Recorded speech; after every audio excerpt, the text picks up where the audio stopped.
Hello, what do you do about gout? How do you cope with gout? I've heard and I've seen people do it, that the answer to gout is cherries.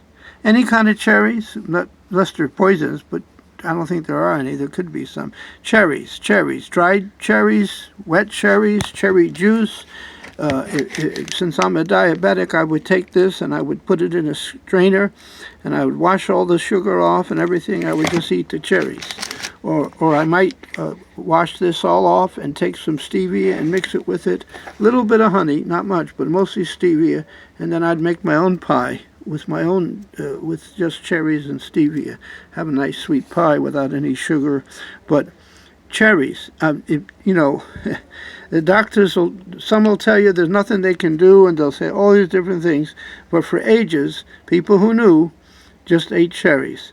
A handful of the pound of, if you have gout, it shouldn't hurt you to go buy a pound of cherries and eat them. But you don't need a pound, but you need cherries. Cherry juice, cherries, dried cherries, cherry pie.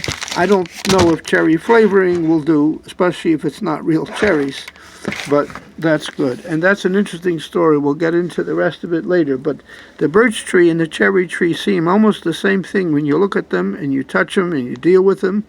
But the cherry wood, you never want to take a cherry. Both of them are very straight. If you were going to be camping and you wanted to cook a hot dog, you would get a hot dog, you would get a cherry stick, or you would get a birch tree stick, black, and you'd put the hot dog on it and cook it. But if you do it on a cherry stick, you're going to poison yourself, and you'll get sick that night, the next day from it.